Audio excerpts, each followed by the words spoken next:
Hello दोस्तों, अगर आप कक्षा 10 के स्टूडेंट हैं और 16 फरवरी 2023 को हिंदी का पेपर देंगे तो यह वीडियो आपके लिए सबसे ज़्यादा महत्वपूर्ण है, क्योंकि आज की इस वीडियो में मैं आपको 40 मोस्ट इम्पोर्टेंट क्वेश्चंस कराऊंगा जो कि आपके बोर्ड एग्जाम व प्री बोर्ड एग्जाम के लिए सबसे ज़्यादा महत्वपूर्ण हैं।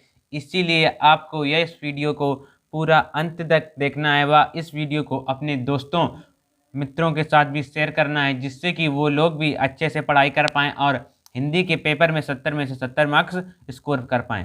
तो हम बिना किसी देरी से इसमें पहला क्वेश्चन देखते हैं। तो हमारा इसमें पहला क्वेश्चन है, रीतिकाल की किन्हीं दो प्रवृत्तियों का उल्लेख कीजिए। तो क्या है प्रवृत्तियां, देख लेते हैं। पहली प्रवृत्ति है हमारी श्रृंगार रस की प्रधानता इसमें है रीतिकाल में। दूसरी प्रेम भावना का चित्रण है किसमें, रीतिकाल में। ये हमारा हो गया पहला क्वेश्चन। अब दूसरा क्वेश्चन देखते हैं, रीतिबंध शाखा के किन्हीं दो कवियों का नाम उल्लेख कीजिए, उनका नाम बताइए। ये है रीतिबंध शाखा के कवि हैं, एक तो हैं केशवदास और एक हैं बिहारी जी। केशवदास जी की रचना है रामचंद्र का और बिहारी जी की रचना है बिहारी सतसई, इनकी ये रचना है। मैं एक ही क्वेश्चंस में मैंने आपके दो दो क्वेश्चंस बना दिए, जिससे कि आपके कम समय में ज़्यादा से ज़्यादा पढ़ाई हो सके और अच्छी से अच्छी पढ़ाई हो सके। प्रश्न नंबर तीसरा है हमारा, द्विवेदी युग की किन्हीं दो प्रवृत्तियों के नाम लिखिए। क्या है, कवियों के नाम लिखिए, कवियों के नाम लिखना है। पहले कवि हैं हमारे मैथिली शरण गुप्त जी, फिर हैं पंडित नाथूराम शर्मा। इनकी जो है मैथिली शरण गुप्त जी की एक रचना है साकेत, वो एक प्रसिद्ध इनकी रचना है मैथिली शरण गुप्त जी की। फिर प्रश्न नंबर चौथा देखते हैं, द्विवेदी युग की किन्हीं दो विशेषताओं को लिखिए। तो द्विवेदी युग की विशेषताएं क्या है, देख लेते हैं। पहली विशेषता है देश प्रेम की भावना, उसमें देश प्रेम की भावना है और सामाजिक समस्याओं का चित्रण है, सामाजिक समस्याओं का चित्रण है। फिर पांचवा नंबर क्वेश्चन देखते हैं, छायावाद युग की किन्हीं दो विशेषताओं का उल्लेख करो। पहला है सौंदर्य भावना, दूसरा है रहस्य भावना। ठीक है, अब इसके हम देख लेते हैं, ये नोट पढ़ लेना आपको। छायावादी युग को, जो छायावादी युग है ये, उसको हम शुक्ल युग, प्रसाद युग, प्रेमचंद युग आदि नामों से भी जानते हैं। अब हम इसका नेक्स्ट क्वेश्चन देखते हैं, क्या है। छठवां नंबर क्वेश्चन है हमारा, छायावादी युग के कवियों के नाम व उनकी रचनाओं का उल्लेख कीजिए। सबसे पहले देख लेते हैं इसकी कवि कौन कौन से हैं। जयशंकर प्रसाद जी हैं, महादेवी वर्मा जी हैं और सुमित्रानंद पंत जी हैं। तो इनकी रचनाएं कैसे कौन कौन है, झरना, लहर, आंसू, नीरज, अग्निरेखा, इनकी ये आप रचना देख सकते हैं। फिर सातवां नंबर क्वेश्चन देखते हैं अपना हम, प्रगतिवाद युग की किन्हीं दो विशेषताएं को लिखिए। इनकी क्या लिखनी है, दो विशेषताएं लिखनी है। क्या पहली विशेषता है छंदों के बंद की उत्प्रेक्षा, क्रांति की भावना, ये इसकी दो विशेषताएं हैं। आठवां नंबर क्वेश्चन देखते हैं, प्रगतिवाद युग के कवियों के नाम व उनकी रचनाओं का उल्लेख कीजिए। सबसे पहले इसके कवि हैं रामधारी सिंह दिनकर, सूर्यकांत त्रिपाठी निराला जी, सुमित्रानंद पंत जी। इनकी जो है ग्रंथि और इनकी है तुलसीदास जी, इनकी परशुराम की प्रतीक्षक, इनकी है रचना सुमित्रानंद पंत जी की है। फिर नवां नंबर क्वेश्चन देखते हैं हम, प्रयोगवादी युग की किन्हीं दो प्रवृत्तियों का उल्लेख कीजिए। कौन है प्रवृत्तियां की, निराशा का स्वर, श्रृंगार रस की प्रमुखता, इसकी दो प्रवृत्तियां हैं। फिर 10वां नंबर क्वेश्चन देखते हैं अपना हम, प्रयोगवादी काव्यधारा के किन्हीं दो कवियों के नाम एवं उनकी रचनाएं लिखिए। कौन सा में युग बताया गया है, प्रयोगवादी काव्यधारा। इसके जो कवि हैं वो हैं धर्मवीर भारती, गिरजा कुमार माथुर, ये उनकी रचनाएं आप देख सकते हैं कौन कौन सी हैं। फिर हम 11 नंबर क्वेश्चन देखते हैं अपना हम, हमारा है आकाशदीप के रचनाकार का नाम है। आकाशदीप के रचनाकार कौन है, जयशंकर प्रसाद जी हैं। और यह किस विधा की रचना है, तो यह कहानी विधा की रचना है। ये जो मैंने नोट्स आपके लिए बहुत ही मेहनत करके बनाए हैं, इसीलिए इसको लाइक कर दें और इसको अपने वीडियो को दोस्तों के साथ जरूर शेयर करें। 12वां नंबर क्वेश्चन है हमारा, अर्धनारीश्वर किस विधा की रचना है? किस विधा की रचना है? निबंध विधा की रचना है। और किन की रचना है? रामधारी सिंह दिनकर जी की यह रचना है। उसके बाद 15 नंबर क्वेश्चन देखते हैं, कलम का सिपाही किस विधा की रचना है? ये भी क्वेश्चन आपके लिए मोस्ट इंपॉर्टेंट है, ये आपको जरूर याद कर लेने हैं सारे क्वेश्चंस। कौन है? जीवनी विधा की रचना है। और किन की रचना है? अमृत राय जी की यह रचना है। फिर क्वेश्चन नंबर 15 देखते हैं, खून के छींटे किस विधा की रचना है? किस विधा की रचना है? उपन्यास विधा की यह रचना है। और किन की रचना है? भगवत शरण उपाध्याय जी की यह रचना है। ये जो सभी क्वेश्चन हैं आपके लिए सबसे ज़्यादा महत्वपूर्ण है क्लास 10 के हिंदी के पेपर के लिए। 15 नंबर क्वेश्चन देखते हैं, किसी एक नाटककार का नाम लिखिए। नाटककार कौन? जयशंकर प्रसाद जी एक नाटककार थे, एक नाटककार थे। और इनकी जो रचना है एक चंद्रगुप्त इनकी रचना है। 16वां नंबर क्वेश्चन है हमारा, किसी एक आलोचककार का नाम लिखो। आलोचककार कौन थे? जयशंकर प्रसाद जी, हमारे आचार्य रामचंद्र शुक्ल जी हमारे थे आलोचककार। और इनकी रस मीमांसा एक रचना है प्रसिद्ध। 17वां नंबर क्वेश्चन है हमारा, किसी एक आत्मकथा विधा के लेखकों का नाम लिखिए। एक लेखक का नाम लिखना है आत्मकथा विधा के।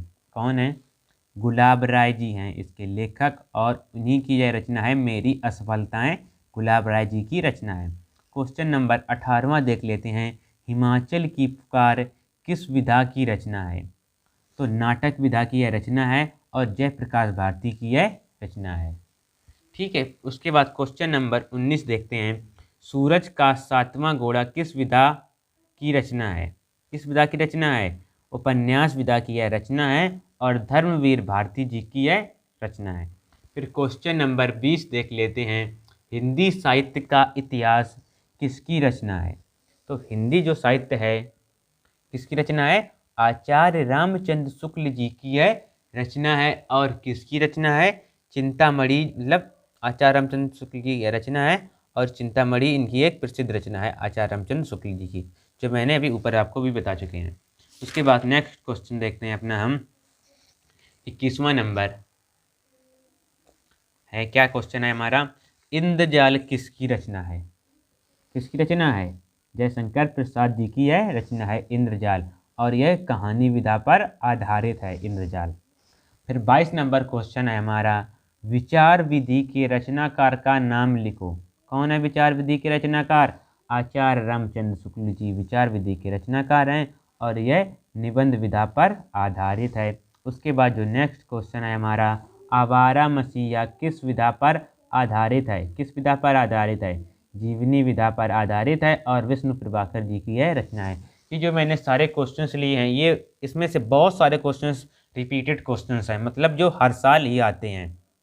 जैसे आवारा मसीहा भी आता है ज़्यादातर, मेरी असफलताएं भी आता है, मतलब बहुत सारे क्वेश्चन जो हर साल ही आते हैं। और इस साल तो आपके 20 क्वेश्चंस आएंगे MCQ, इसीलिए आपको इस पर ज़्यादा फोकस करना है। क्योंकि इस बार जो OMR शीट में आपको क्वेश्चन करेंगे वह कंप्यूटराइज चेक होगी, मतलब उसको कोई भी टीचर नहीं चेक करेगा। अगर आपने सही किया है तो सही उसके नंबर मिलेंगे, अगर आपने गलत कर दिया तो उसके आपके एक भी नंबर नहीं मिलेगा। फिर हमारा कौन सा क्वेश्चन था? मेरी असफलताएं किस विधा पर आधारित हैं? किस विधा पर आधारित रचना है? किस विधा पर आधारित रचना है? आत्मकथा विधा पर आधारित है। और बाबू गुलाब राय जी की यह रचना है। उसके बाद हमारा आता है 25वां नंबर क्वेश्चन, लहरों का राजहंस के लेखक कौन है? तो जो लहरों के राजहंस हैं उसके लेखक हैं मोहन राकेश, इसके लेखक हैं। और यह नाटक विधा पर आधारित है। उसके बाद हमारा 26वां नंबर क्वेश्चन आता है, क्या भूलूं क्या याद करूं किसकी रचना है? तो हरिवंश राय बच्चन जी की यह रचना है। और आत्मकथा विधा पर यह आधारित है। उसके बाद जो 27वां नंबर क्वेश्चन है हमारा, नीड का निर्माण फिर किसकी रचना है? तो नीड का निर्माण हमारी हरिवंश राय जी की रचना है, हरिवंश राय बच्चन जी की रचना है। और यह किसकी रचना है? तो यह अमृत आत्मकथा विधा पर आधारित है। 28वां नंबर क्वेश्चन है हमारा, मैला आंचल किसकी रचना है? तो मेला आचार्य फणीश्वर नाथ रेणु की यह रचना है और उपन्यास विधा पर आधारित है। 29वां नंबर क्वेश्चन है हमारा, अतीत के चलचित्र के लेखक का नाम बताओ। कौन है? महादेवी वर्मा जी हैं इसके लेखक। और जो महादेवी वर्मा की रचनाएं हैं कौन सी? रेखाचित्र उनकी यह रचना है। ठीक है, इस वीडियो में मैंने आपको 40 क्वेश्चंस कराए हैं और एक क्वेश्चन में मैंने आपको दो दो क्वेश्चंस बनाए हैं, मतलब कि आपके हो गए 80 क्वेश्चंस। अगर आप इन 80 क्वेश्चंस को पढ़ लेते हैं तो आपको किसी भी हिंदी के MCQ से रिलेटेड किसी भी दूसरी वीडियो को देखने की ज़रूरत नहीं पड़ेगी और सारे क्वेश्चंस आपको इसी से भी आएंगे। चाहे आप जब आपका पेपर हो उसके एक दिन बाद ये वीडियो देख लेना, आप मिला लेना कि इससे रिलेटेड क्वेश्चंस आते हैं हमारे बोर्ड एग्जाम में कि नहीं आते हैं। फिर 30वां नंबर क्वेश्चन देखते हैं अपना हम, क्या है? किसी एक एकांकी लेखक का नाम लिखो। का नाम है एकांकी लेखक? राम कुमार वर्मा जी इसके लेखक हैं, एकांकी विधा के एकांकी के लेखक हैं। और राम कुमार वर्मा जी की दीपदान एक प्रसिद्ध रचना है। उसके बाद 31वां नंबर है हमारा, नीड का निर्माण फिर किस विधा पर नीड का निर्माण फिर किस पर आधारित रचना है? किस पर आधारित रचना है? आत्मकथा पर आधारित है और हरिवंश राय बच्चन जी की यह रचना है। उसके बाद हमारा नेक्स्ट क्वेश्चन आता है, अशोक के फूल के लेखक कौन है? तो अशोक के फूल के लेखक हैं हमारे हजारी प्रसाद द्विवेदी जी हैं और यह निबंध विधा पर आधारित है।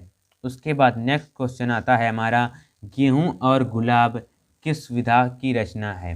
तो गेहूं और गुलाब निबंध विधा की रचना है और रामवृक्ष बेनीपुरी जी की यह रचना है। उसके बाद हमारा 34वां नंबर क्वेश्चन आता है, सेवा सदन के लेखक का नाम लिखिए। तो सेवा सदन के लेखक का नाम क्या होता है? लेखक का नाम है मुंशी प्रेमचंद और यह उपन्यास विधा पर आधारित है। 35वां नंबर क्वेश्चन देखते हैं, तीर्थ सलिल के लेखक कौन है? तो तीर्थ सलिल के लेखक हैं सत्येंद्र नाथ जी लेखक हैं इसके और अनुदित काव्य की है अनुदित काव्य पर आधारित यह रचना है। 36वां नंबर क्वेश्चन है हमारा, हिंदी गद्य साहित्य के लेखक कौन हैं? तो हिंदी गद्य साहित्य के लेखक हैं हमारे भारतेंदु हरिश्चंद्र जी। और आपको यह कमेंट बॉक्स में बताना है कि भारतेंदु हरिश्चंद्र जी की एक रचना को आपको कमेंट बॉक्स में लिखना है। फिर 37वां नंबर क्वेश्चन देख लेते हैं अपना हम, विश्व साहित्य की रूपरेखा के लेखक कौन है? तो विश्व साहित्य की रूपरेखा के लेखक हैं भगवत सरल उपाध्याय जी लेखक हैं इसके और यह कृति विधा की रचना है। फिर 38वां नंबर क्वेश्चन है हमारा, रसमीमांसा कृति के रचनाकार कौन है? तो रसमीमांसा कृति के रचनाकार हैं आचार्य रामचंद्र शुक्ल जी इसके रचनाकार हैं और यह उपन्यास विधा पर आधारित रचना है।